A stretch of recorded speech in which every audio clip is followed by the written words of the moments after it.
Well, Dynamite Delight is here, and we got a very large show, and I want to make this clear. I'm not going to cover absolutely everything. I'm going to either forget something, or I'm going to hold off on it to see where they're going to go with it. But before I get started, there's something I was just considering. Because of how bad the women's division in WWE is, in particular what happened with Nia Jax and Kairi Sane, I've considered something. I consider what happened in AEW, and how AEW's women are just not being promoted very well. And then I look at Impact Wrestling, where they got a lot of good wrestling for women and decent storylines, but you don't know where they're going to go yet. So I've been considering this. I haven't done this in a very long time, and I want to get your input. I'm thinking about bringing back Booking the Wrestler. Now, before I do that, I will do one video on AEW, how to try and get their women to a situation where it can feel like it's a real show for them. So I am considering doing a video on explaining how the women of AEW can be set up in a way that they can be promoted, that they can have matches that mean something, and also storylines that can mean something. And then after that, I may do Booking the Wrestler for women, because I never did it for just women. I also did for men and women. But in this situation, maybe I might be booking a wrestler for a woman in maybe AEW and Impact Wrestling. I'm not doing WWE. I just do not see anything good there. It is a mess right now, and I am not interested in booking anything for WWE. But for AEW and Impact, I am considering it. Maybe even NWA when they start doing their shows again, because they haven't done it yet. The most we got right now is Tim Storm talking to Mama Storm, which I haven't had a chance to watch it yet, and I may actually watch it. So, this is what we got. We got a big show here. The opening of the show, we had the AEW Tag Titles defended. Now, we had Best Friends at ringside, and then we had FTR in the stands. And was the match good? It was good. Seeing that Hangman Page and Kenny Omega seemed to still have good chemistry. Seeing that Havoc and Sabian was doing pretty well together. And I gotta say this about Jimmy Havoc. I actually like Jimmy Havoc. I don't know why I like Jimmy Havoc. Well, let me put it like this. He is the new Abyss. That's what I feel from Jimmy Havoc. He isn't like who I feel is the next Mick Foley, which is Darby Allin, which I hopefully won't forget to talk about later. But he is not Darby Allin. He's not the next coming of Mick Foley that I see. I see the new Abyss in a Jimmy Havoc. Now, I'm not saying that Abyss has been around longer than Jimmy Havoc. He hasn't. He's been around probably as long as Abyss. But when you're looking at WWE, and they're not going to use Abyss, they're not going to use Joseph Park as Abyss. Now, I'm not saying Impact Wrestling will prevent Joseph Park using Abyss character. They might let him do it. But knowing Vince, he'll never go there. So, we need a new Abyss in either Impact Wrestling or AEW. And I just see Jimmy Havoc as that. That's just me. When the match was over, I gotta say this. You see that Hangman Page and Kenny Omega keep their titles, which I'm not surprised. We haven't seen them defend in a couple of months because of the pandemic. I'm not expecting them to job to Havoc and Sabian. And then, I almost forgot, Penelope Forbes. When it comes to Penelope Forbes, I see real potential in this woman, but because she's working with a man, it makes it very difficult to see when she's going to actually get in the ring. Forbes is is a manager that sometimes wrestles. And she looks like she should be a wrestler that sometimes should be a manager. But she's basically the opposite. So we're now going to see Best Friends, who is the current number one contenders, going up against Kenny and Paige at the next pay-per-view Fyter Fest. This is going to be interesting. Now, John Spears has the Tully Blanchard back, and he says, you know what? I finally got something for you that's going to finally get you to the level you want to be. He gives him a black glove. In a sense, it's like a Samuel Shaw type of thing where you put the glove on, you become motionless, you become destructive, or like an Undertaker, that as an Undertaker, he always pulled those gloves tight on his hand to show that he is cold and evil and calculating. So it's going to be interesting to see where they're going to go with John Spears. Not John Seams. Sean Spears, sorry. I'm just kind of thinking about Jon Moxley. And you know what? Might as well get this over with. Jon Moxley shows up at the arena after the match, which I don't even need to talk much about Brian Cage destroying the jobber. He literally decimated him so easily. He decimated him. And the Taz promo was beautiful. He's such a good talker. And he makes it very clear. You're joking about my boy here? You're joking about the Destroyer, the Machine? You're going to learn a lesson at Fyter Fest. He's going to destroy you. And then Moxley comes out and he says, I wasn't laughing and smiling at the commentary table because I don't take him seriously. I do. I think that he is as destructive as I am. But here's the thing. When he's talking about Brian Cage, you are used to dealing with sharks, but you're not used to dealing with this shark that's in another level. You will learn very quickly that I am not like a regular great white you dealt with. I am a destroyer. You won't stand a chance. You better get ready to run because I will take you out. Technically, he didn't say it like that, but I'm saying it in that way because that's what it felt like. He's making it very clear. I'm not intimidated. You're the one that should be running because I'm a shark you've never dealt with. Now, we have Matt Hardy with Private Party because he went and helped out last week. He goes to Private Party as it looks like the original Hardy, or maybe Matt Hardy version 1. I think it's before that. I think he's regular the Hardy Boys version, not version 1 Matt Hardy. But now he goes in and says, I like you guys. I think you got something. And I want to be there for you. I want to help you. And they're just freaking out happy. And they call it, and they're considering their team now because they want to include him, Hardy Party. They're in my face. Man, I got no problem doing this because it's good to see that Matt Hardy is giving back. And Private Party does have something special. But I saw Private Party missing something. They just need to up themselves. They're still wearing the same clothes as they did in House of Glory, which is not bad. I'm not saying that House of Glory is a bad promotion. It's not. But you're in a new promotion. I would expect you to at least change your clothes up a little bit to suit the new environment. They didn't. They're still generally wearing the same kind of style of clothes. And their work rate is great. But their personas are not. So maybe if they actually do deal with Matt Hardy, they will change up their personas, which they actually need. And this is just my point of view. You guys can tell me below. Also, Guevara, and I didn't get the shot. Guevara was given some respect by Matt saying, hey, nice job. You got my respect. And that's Matt. I'm cool with that. It's good to see this. Now, Lance Archer, and I got a little bit to say about this. Lance Archer was interviewed outside, and he was so angry that he was practicing. He threw some guy up against a kind of like a retaining wall, and he says, what, you think I'm going to get angry at this? You think I'm going to get angry at this? You think I'm going to be mad because I got beat? I'm not here for pleasantries. I'm here to destroy. You're going to see more of me. You're going to see me destroy more, and then nothing's going to stop me. And Jake is trying to stop the guy who tried to interview him, pulled him back to make sure he didn't get hurt. Because even Jake was getting scared. Now, I have not changed my mind. I'm sorry, guys. If anybody believes that Lance Archer is perfectly fine after jobbing to Cody when Cody won the title, I'm sorry, I don't see it. I don't. The reason I'm doing this is simple. You normally, by rule of thumb, only if the guy is so well known that he can lose when he first comes in within about a few weeks to a month because he has such a strong following. If a Hogan got his butt whooped by a Sting, it's okay that Hogan would not get hurt because Hogan had such staying power before he dealt with Sting.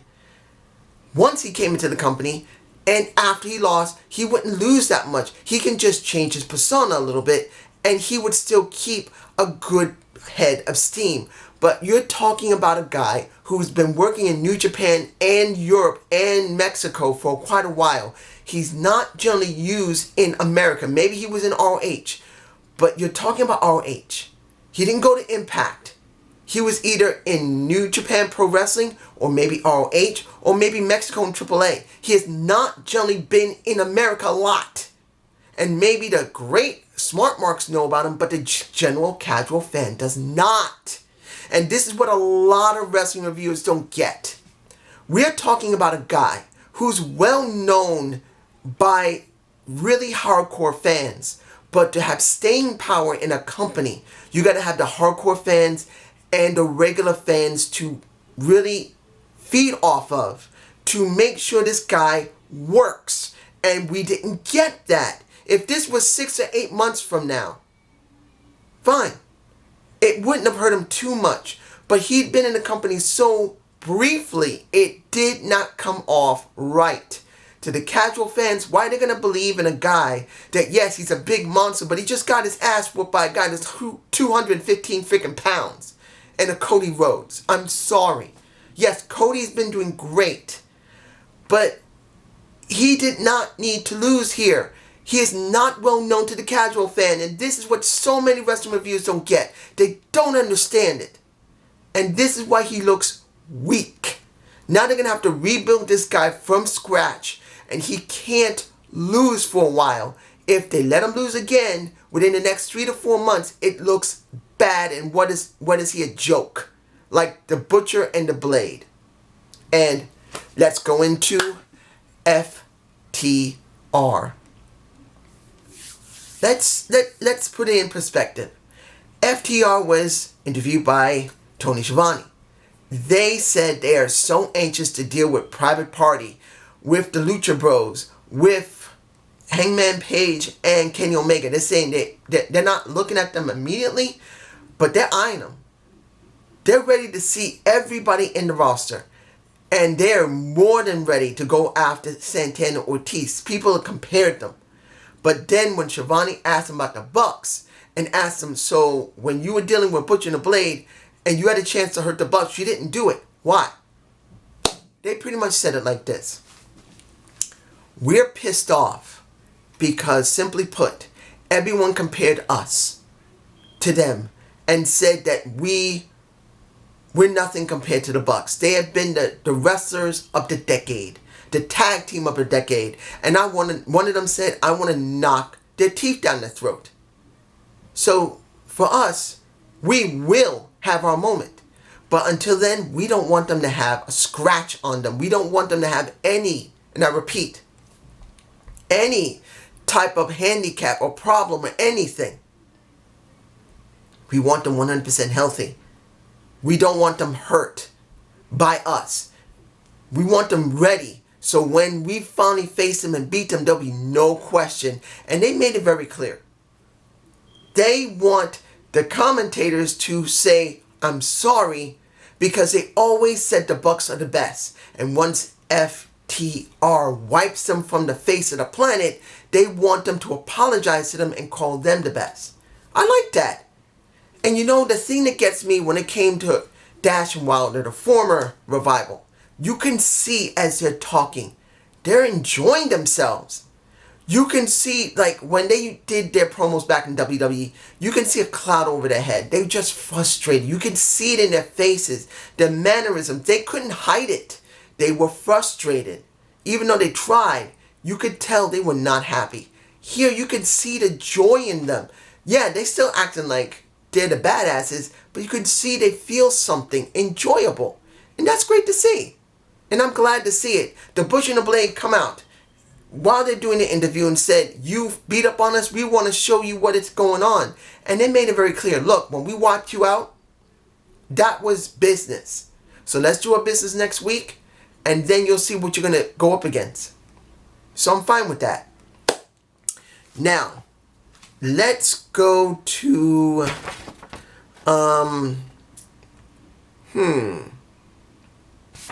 let's do Colt Cabana versus Y2J, the champion. I'm always going to call him Y2J because I like it.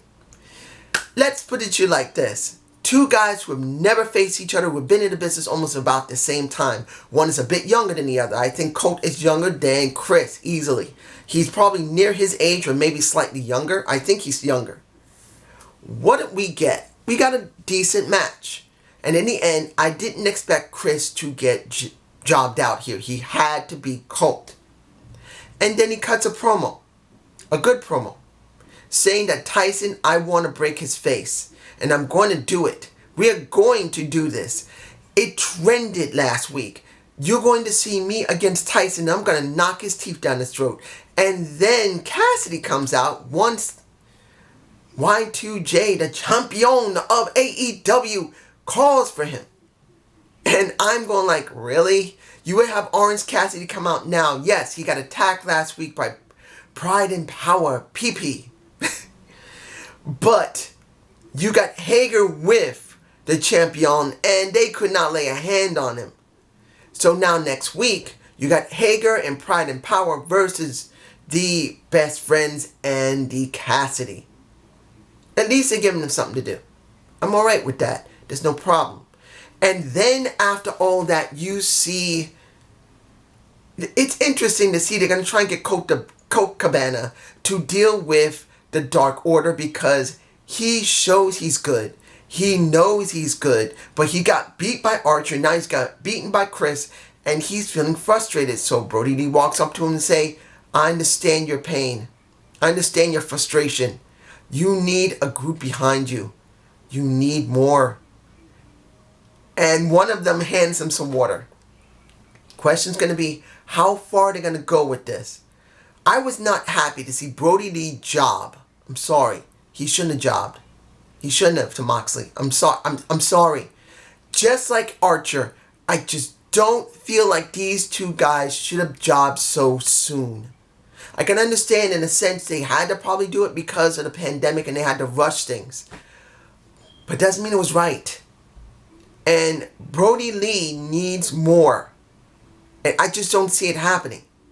I don't. I'm hoping I'm wrong. I just don't see it. Let's see here. We had Jungle Boy. No, wait. Am I forgetting something? Britt Baker. The segment before Nia Rose and Big Swole's match. The Britt Baker update was funny. I liked it that she was in a wheelchair trying to get therapy and you got the former known Rebel taking care of her. Oh, Rebel's so damn good looking. Woof. She's like 43 years old, 44 years old. She's slightly younger than me. Damn it all. Anyway, it's good to see they are doing something with Britt Baker, a woman in AEW. It's good to see they're trying to make her special and important. Is she that great of a wrestler? No. But at least they are trying to make her something that can give us something when she can get back into the ring. Now, Nia Rose versus Big Swole. I'm going to be honest here. I did not like the match they had the last time they faced one another.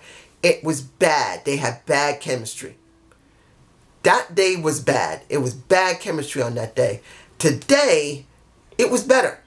This was a better match. It doesn't mean it was a classic, but it was a better match. They seemed to gel better than they did last week. Not last week, but the last time they faced one another. And I'll give it to like this.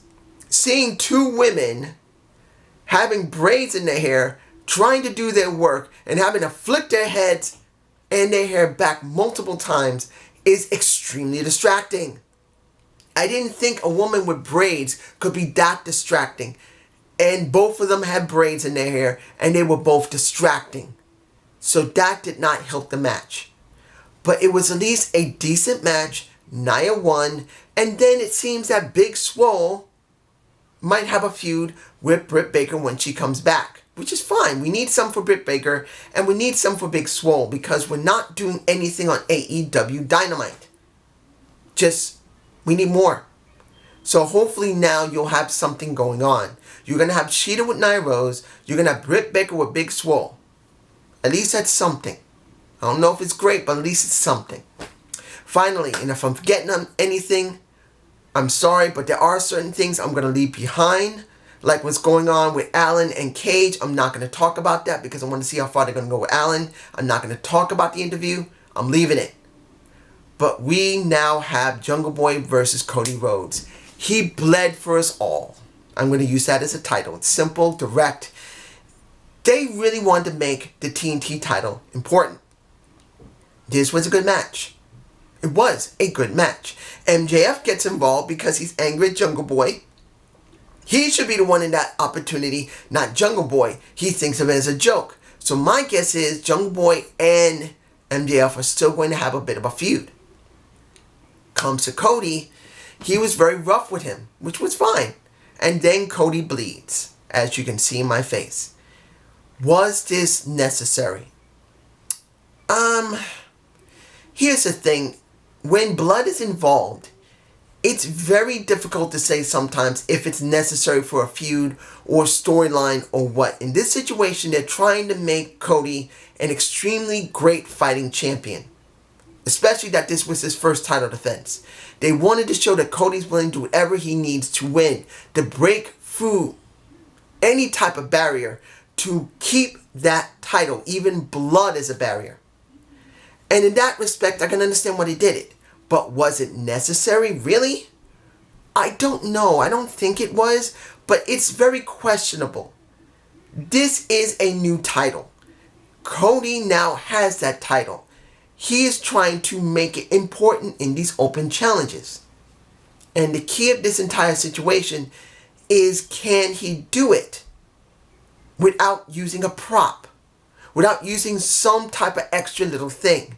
And in this situation, he felt that he needed to bleed. So the question is going to be, will he continue being like this, periodically bleeding, because he has to keep showing that he has to persevere? That's going to be the question that I can't answer right now. So he bled for us all. Wasn't a bad match.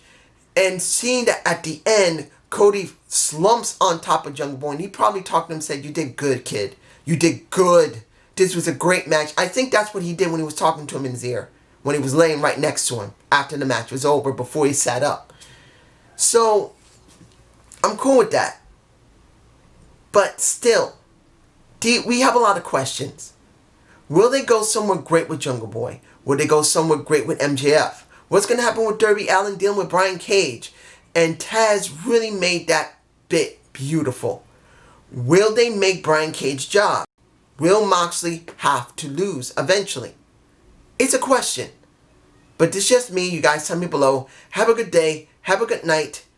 Peace. And almost forgot. Tell me if you want me to do a booking wrestler for women from either I'm about to say TNA. From Impact Wrestling or AEW. Watch for the video I may make soon. I haven't made it yet. Peace.